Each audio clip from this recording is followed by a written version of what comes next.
Assalamu alaikum.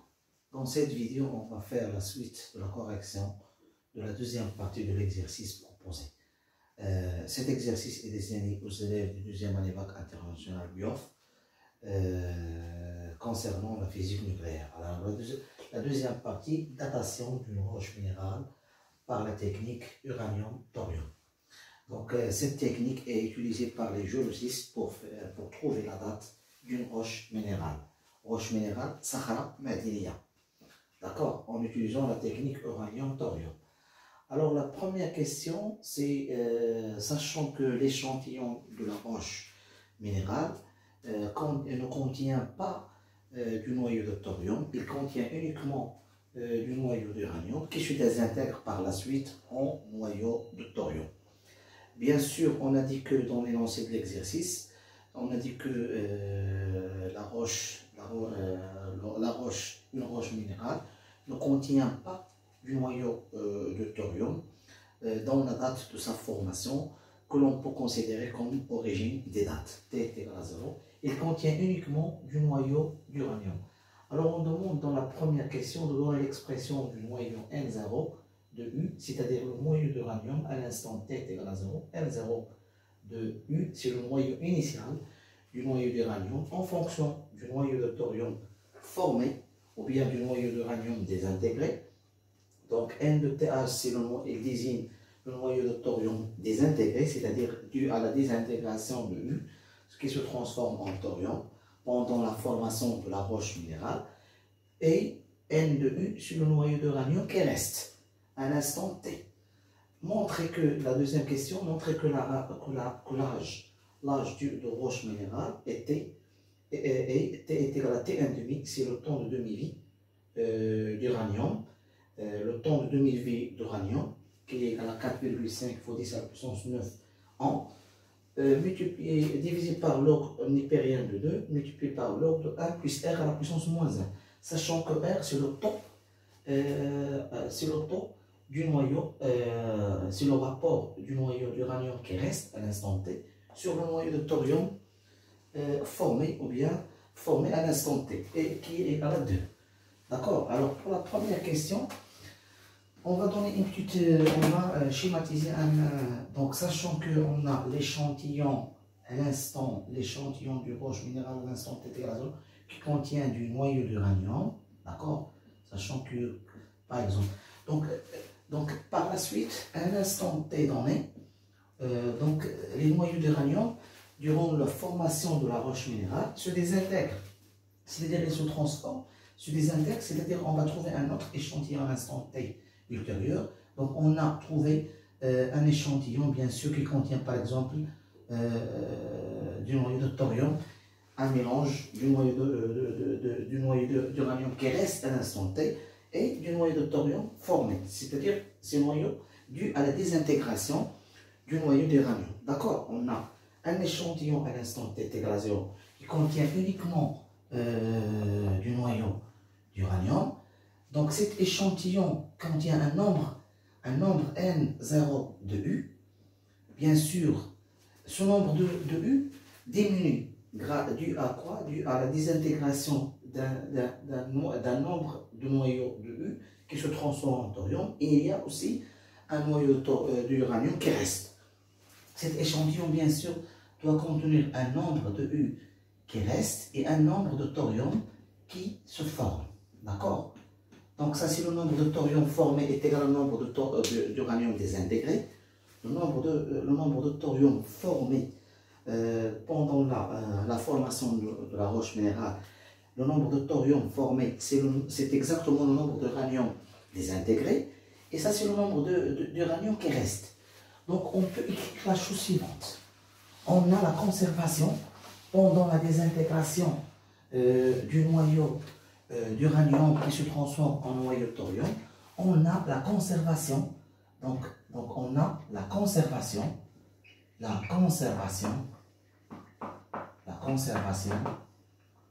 du nombre de noyaux,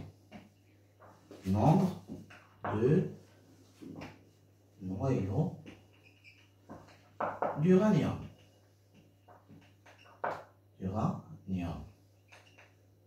pendant la formation. Donc on peut écrire que le nombre initial d'uranium est égal à le nombre de thorium formé plus le nombre d'uranium qui reste.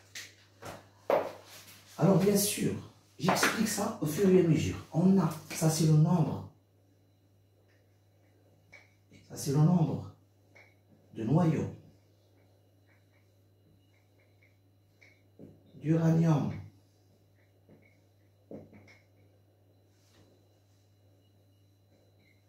initial, c'est-à-dire à T est égal à 0. Ça c'est le nombre de noyaux. Ça c'est le nombre de noyaux de thorium formés. C'est le nombre de noyaux de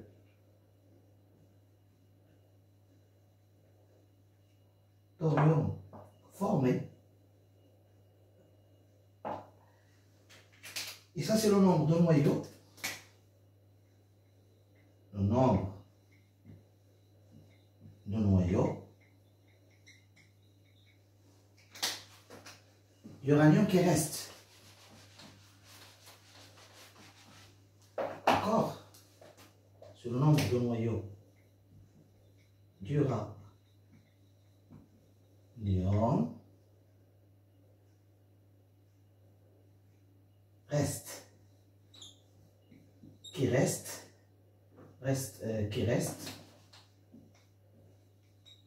qui reste à l'instant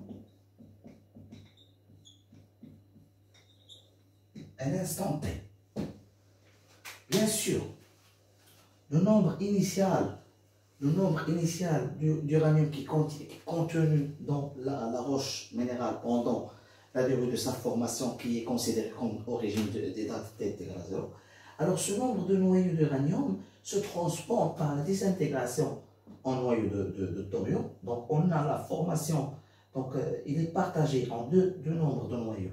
On a donc ce nombre de noyaux, il diminue, il se transforme, une partie de ce noyau d'uranium à l'instant initial se transforme en nombre de noyaux de thorium formés par la désintégration de l'uranium, qui se transforme en thorium.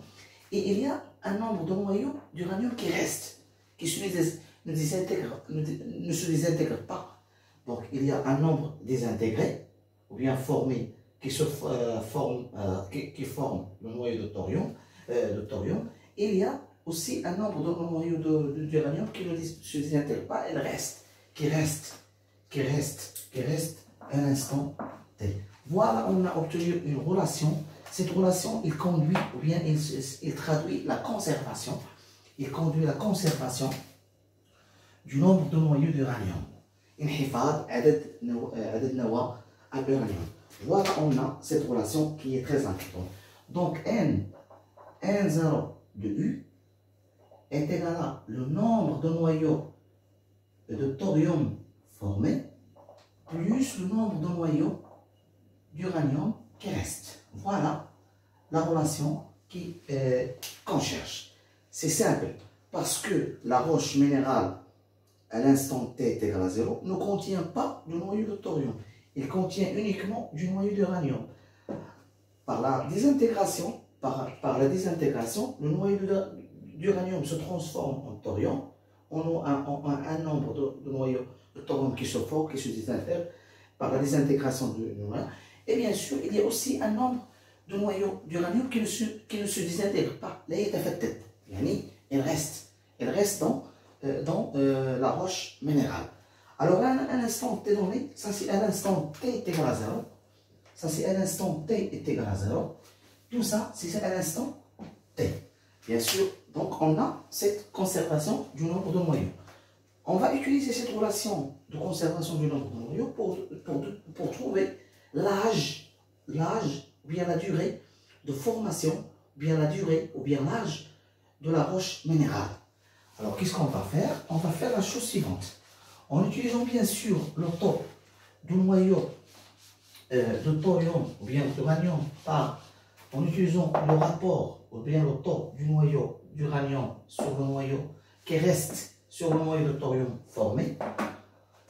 Donc, le noyau de thorium restant, le noyau de thorium, le noyau d'uranium restant, le noyau d'uranium désintégré, ou bien le noyau d'uranium restant, le noyau de thorium formé. C'est pareil, c'est exactement pareil. Donc, en utilisant cette relation, on va, bien sûr, on va utiliser aussi la loi de décroissance radioactive. La loi de décroissance radioactive.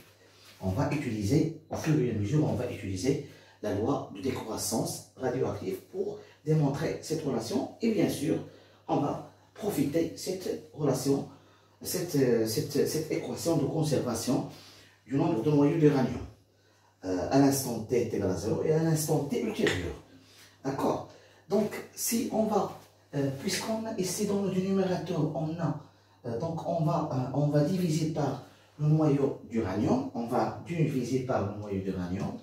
Pour trouver R-1, on va diviser par, donc N, donc si on va diviser N0 de U, divisé par le nombre de noyaux d'uranium restant, est égal à quoi? Est égal à, c'est le nombre de thorium, sur N, le nombre d'uranium restant, plus le nombre d'uranium restant sur le nombre d'uranium restant.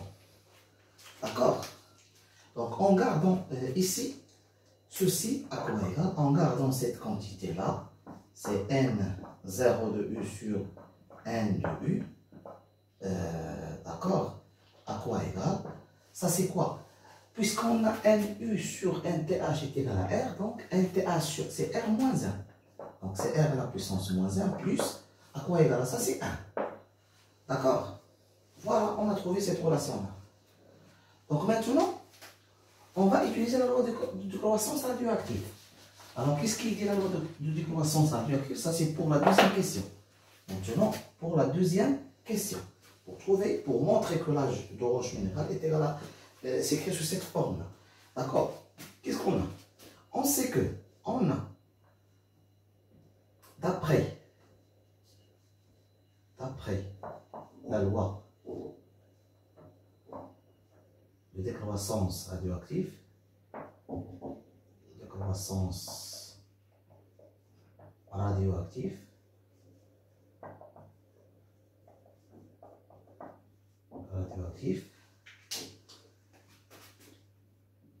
N de U qui reste, bien sûr, est égal à N0 de U multiplié par l'exponentielle moins lambda fois T. Avec lambda, c'est la constante radioactive d'uranium. Lambda, c'est la constante radioactive d'uranium. D'accord? Donc lambda, donc on a cette relation-là. Alors lambda, c'est la constante radioactive d'uranium. Donc lambda, c'est quoi lambda? Avec lambda, c'est la constante. Lambda, c'est la constante radioactive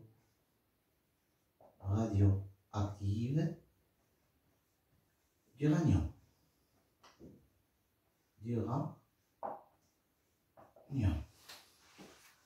Alors, N0 sur NU, donc si en divisant, donc qu'est-ce qu'on va obtenir? Donc, on va obtenir la chose suivante. Donc, N0 de U sur N de U, N0 de U sur N, à quoi égal?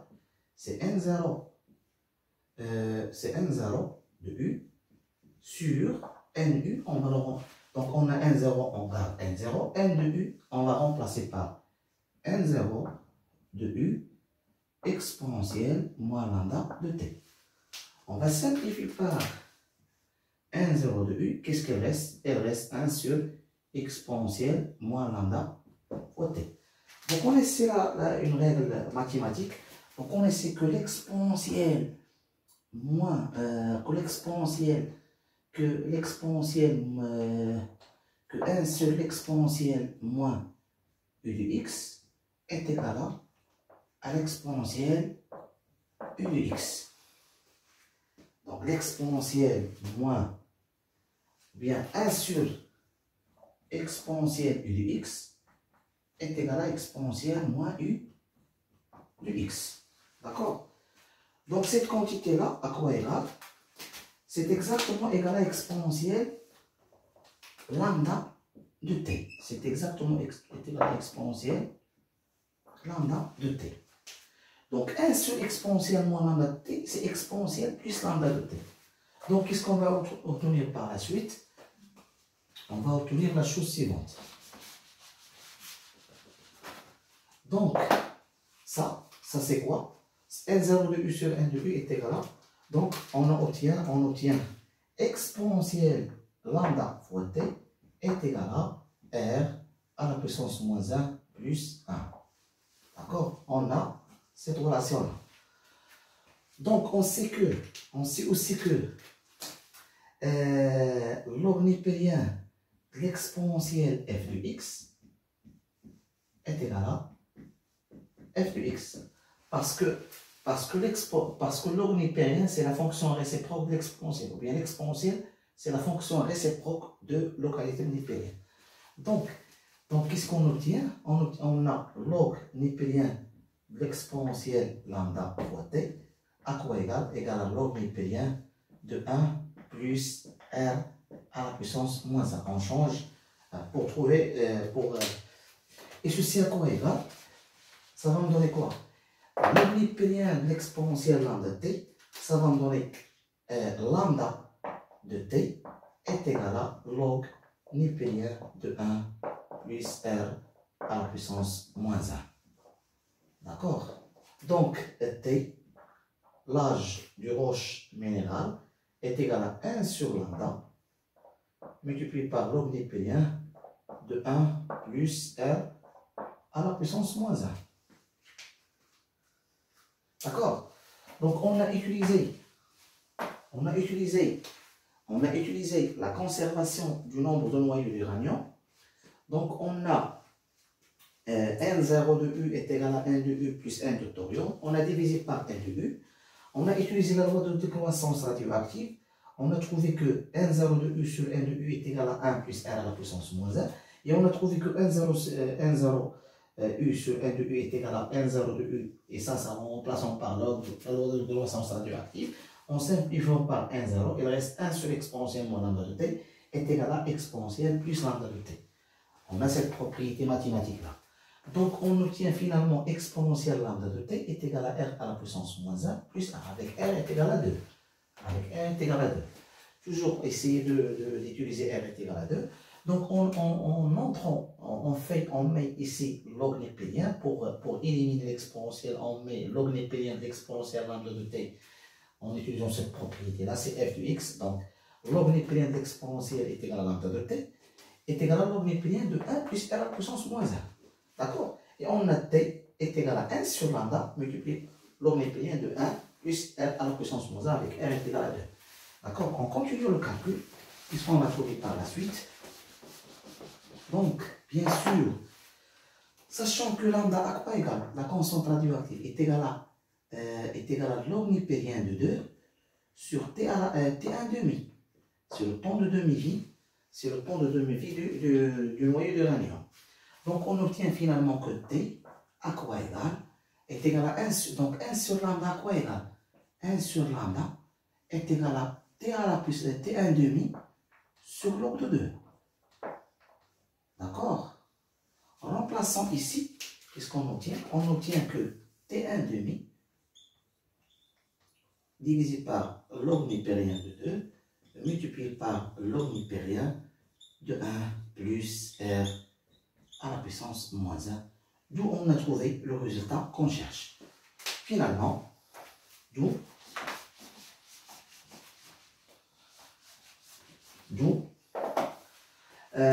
la date de la roche minérale T est égale à T1 demi sur log népérien de 2 multiplié par log népérien de 1 plus R à la puissance moins 1. Maintenant, on va faire calcul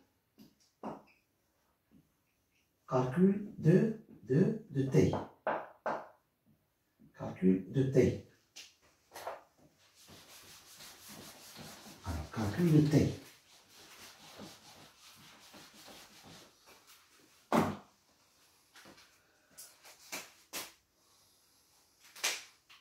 Alors, pour calculer T, on a R est égal à 2.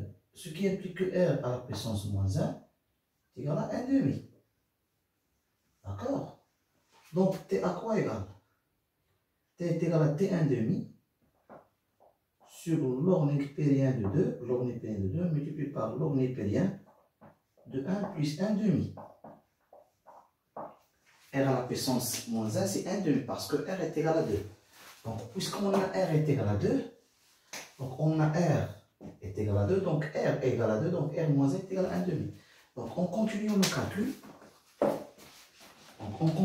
calcul, donc T, à quoi égal à T, est égal à T1 demi, le temps de demi-vie d'uranium, sur log népérien de 2, multiplié par log népérien de 3 demi. D'accord? Donc, application numérique. Maintenant, on va faire l'application numérique.